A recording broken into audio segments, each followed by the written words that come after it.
everyone, and welcome to the very first About the Illustrator. And our first guest is Serenity Press illustrator Lorena Carrington. Welcome. Hello. Thank you, Karen. We are so excited to get to know you better. We know your beautiful artwork that in the beautiful books that we've been producing, but we want to get to know Lorena Carrington, illustrator, and get to know you better. Wait. Great. See what I can do. Will we get stuck right in? Sure. Lorena, tell me about Lorena Carrington, the illustrator. Well, I've been an illustrator of books for a few years now, but I've been a photographer and artist for about 20 years. So I started off with film. So I shot everything in black and white. I made up my own chemicals, locked myself away in the dark room for days at a time, and make big, beautiful black and white artworks. So I was very much a purist, and I'd heard about this thing called digital photography. I thought, it'll never take on. And then I had children, and you can't lock yourself away in the dark room for hours at a time while there are toddlers and babies outside, or you won't have those toddlers and babies around for much longer. So I had to find a new way of working. So when they were young, I took part in an exhibition in Castlemaine here, and the theme of the exhibition was the willow pattern. Most people probably know that blue and white design that is usually tucked away amongst the plates or in your grandma's cupboard or around here in Castlemaine. If you stick the shovel into the ground out in your backyard, chances are you'll dig up a shard of willow pattern, because we have a long history of gold mining.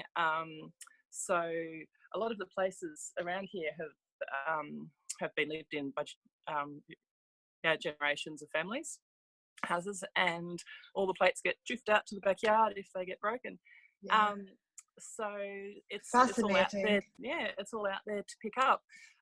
So I was using these shards in the images I was making and overlaying them over our local landscape. So I would photograph the place in which I found them and lay the people and the birds and the temples into the landscape. And that's where I started out doing the montage work. 2 years after that, I did an exhibition. It was another group exhibition themed around the journey.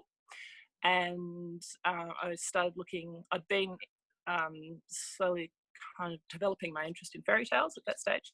So I looked at the idea of the hero's quest in the journey, but because I had 2 young daughters, I was more interested in the female side of things. And that's where I got started in these fairy tales with strong girls and women, and where they lead their own journeys. And that's how I ended up doing the work that I'm doing now. Oh, it's beautiful. I love hearing the journey. It's and by putting out exhibitions and things like that, you get your name out there. People get to know you, don't you? That you position yourself in front of people that get to love your work. Yeah, that's right. I quite like being sort of in those two worlds, the art world and the illustrator world. There are a lot of crossovers, but it's a different way of showing your work too. An exhibition is sort of up on the wall in frames. Yes. It's a very public space, whereas books are a very private space. Yeah. And you can reach further afield, I suppose, as well, whenever books are published and things. That's right. So obviously there's a lot of work that goes in behind the scenes to make these beautiful illustrations that you do. They are absolutely amazing. Can you share with everyone the process? Certainly. So when people see the illustrations, they often assume that they're ink or pen drawings or possibly paintings. They're usually not quite sure how they're put together. When I start the illustration, I don't pick up a pen or a pencil. I pick up my camera and I go for a walk. So I go walking in the bush near our house, and I'll collect two things. So I'll collect lots of photographs, and I also collect things, so bits of leaf and bone and twigs and anything that catches my eye, and I'll bring them home, and the things I've collected, I'll photograph them on the light box. So it's a transparent flat surface with light coming up from underneath. So each leaf and stick, twig, whatever is photographed as a silhouette, and then I lay those silhouettes over the backgrounds that I photographed out in the landscape to create the illustrations. So sometimes they can be quite simple. If I need people, I'll photograph usually my children because they're handy in the studio, and use their silhouettes and combine them with other elements. And there are other illustrations like the dress for the Blue Rose in our book, The Brood Moon. It's made up of, I think it's almost 100 separate photographs because I had to photograph all the embroidery and piece them together. So and you build that image up, don't you, through so many layers? Yeah. So I use Photoshop and I just keep building. I find it a little bit like painting and printmaking because I can move elements around, and I really am building up the image. It's a long way away from being a photograph. So when people think of photography, they imagine photography that might have been tweaked a little bit, but I really use the photographs as the building blocks for the illustrations, I suppose. There's so much magic in what you create. I just see it and I go, oh my goodness. Like, you remember the bridge that you did? Yes. So wow, like so much. And to have the vision and to capture the essence of the story and then to create that visual using things that you photograph. Like, people were bringing you bones and things, weren't they? Oh yeah. Well, especially with that bridge. I have a story that I tell school children when we go on school tour, and I'll bring up that illustration to explain how I piece the illustrations together, and I'll tell them the story, and I'll either get expressions of "oh, wow" or expressions of abject horror. So I've been working on the bridge, and I knew that I needed a bridge of skulls, and I've got plenty of skulls at home. I've got a shelf of skulls of sheep and there's a kangaroo, and sometimes I'll mention that I've also got my old cat up there as well, our old cat Pablo. Is that keeping the memory alive? Absolutely. So I had the skulls, but I couldn't quite work out how to bring them all together into the bridge, and we had some friends staying, and they went for a walk in the bush up behind our house and came back with a beautiful silk scarf all wrapped up in a bundle. And they came and said, "We've got a present for you, you're gonna love it." It's like, because I knew they'd only been for a walk up behind our house, and I opened it up, undid the knot, and I opened it out, and inside this scarf was a pile of bones with a little fox skull on top. And they'd found this perfect skeleton out in the bush and collected every single bone for me. So I have best friends. That's friendship, I tell you. That is absolutely. Friendship. So I photographed them all to scale, and then I had to Google, how does a fox go together?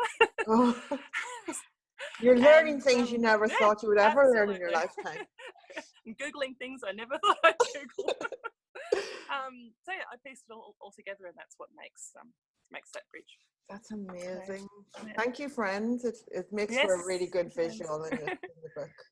I love that I have friends who will always bring me interesting things that they find. It's it's very special. Oh, it's beautiful. That's the thing, isn't it, about being an illustrator? Like, you are bringing stories to life. Like, and authors are very important, obviously, but whenever you fuse the perfect author with the perfect illustrator, the magic just happens, doesn't it?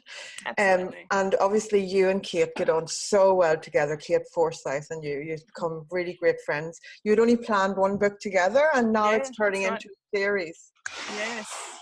You have this magical connection, and so tell us about that. Well, I love working with Kate. So we met through Twitter. A few years ago now, probably 4 or 5 years ago. So I was listening to a podcast. I think it was So You Want to Be a Writer with Alison Tate and Valerie Khoo, and I tweeted Alison about something that they'd mentioned in the podcast, and she happened to click through to my website and then passed it on to Kate, saying, I think you'd really like this artist. And Kate had just finished her PhD and wanted to buy herself an artwork, and she bought one of mine. And we kept in touch and talked about how much we'd love to work together sometime. And she asked me one day, so what project are you working on at the moment? And I told her about the exhibition I was working on, again with the fairy tales, going back and finding old tales that had girls and women having their own adventures and slaying their own dragons. And she said, oh, well, I'm doing exactly the same thing, but I'm wanting to retell the stories. But, yeah, I think we found our project. So that really felt like magic. And working with her. And then remember, and then wasn't it that she put a post out on Twitter saying that she had this collection, and with a publisher like when Monique picked up on that. That's right. So we've been working away in secret on this project, and I think we had about halfway done when we thought we'd put the feelers out. So Kate put that post up, and I think it was within 3 minutes that Monique had gotten in touch, and here we are. It was definitely a magical moment, you know. It was I think we've had many magical moments in the making of these books. The serendipity, it just keeps happening, and you can see it woven through the words, you can see it in the images. It's just so special. It truly is. It's just one of those absolutely. And it's been special projects. And it's been wonderful in the way that we work together as well. I think, as you know, a lot of larger publishers will find an author first and then find the illustrator separately and put you together. It's quite rare that a publisher will take on author and illustrator at once, and often they won't even want the author and the illustrator to meet each other until the work is done. So the way that Kate and I work, I don't just get a pile of text that I then have to illustrate. We really work together, and because we're working with known tales, I can start making notes for illustrations while she's writing. So I can have an illustration done and send that to her, and she will write around the illustration, and she'll send stories to me, and I'll illustrate around those stories. So it really is a collaborative process, which as an illustrator is a huge privilege to isn't it amazing that way. It's so good and so beautiful that, like, whenever you're as a creative, obviously, with video and the illustrations and photography, to be able to take action in those inspired moments without having to wait for the text, that's all part of the creative process. And you can see that that's happening. You can see that's happening through the images. It's so good. Beautiful. And so now you're going to be working with, obviously, Jane Talbot as well, for Celtic fairy tales. So that's fun. So exciting. I love the Irish. Yes. The Celtic fairy tales. So that's going to be so much fun making that book come to life, for sure. Absolutely. Yeah, I'm having a ball working with those. So. Yeah. I think Jane's writing all these stories are perhaps a little bit darker in parts than the ones with Kate. Yeah. Slightly more gruesome in some ways. So much fun. Yeah. It's nice to be able to go, you know, so you have the with Kate, and then you're able to go, because they're longer stories and there's going to be less of them, so it's different. It's nice. Lorena, what's the vision for Lorena into the future? Are you going to keep doing what you're doing, or what? I would like to keep doing this forever and ever and ever. Yes, and our Serenity Press readers and everybody who's embracing your beautiful books throughout the world are going to make that happen. Thank you. Yes, these are forever books. These books are going to be around for hundreds of years. I hope so. And these books that we're working on, I think, are incredibly special and so much fun to work on. So let's keep doing it. Keep that vibration and keep sharing them with the world. Beautiful. Absolutely. Lorena, where can we find you? Well, I'm all over the place. So on Twitter, I'm at Lorena_C. Instagram, I'm at Lorena Carrington. I'm on Facebook, easy to find, lorenacarrington.com, and I've just set up a Patreon page as well, so you can get sneak peeks and behind the scenes looks at early illustrations and free downloads and videos, and I'm still working out the process at the moment, but that's at patreon.com/Lorena, so that's easy to find. And Lorena, people can actually buy your prints, can't they? They can come to you. I have one on my wall. I love it so much. It's of two dancing girls. I just love it so much. Wonderful. It's beautiful. And yes, so people can come and find you if they would love a Lorena. Yeah, absolutely. I do have an Etsy shop with a few prints up there at the moment. Some small 8x10 prints, or people can get in touch. Get them now, guys. Get them now. They're going to be so valuable in the future.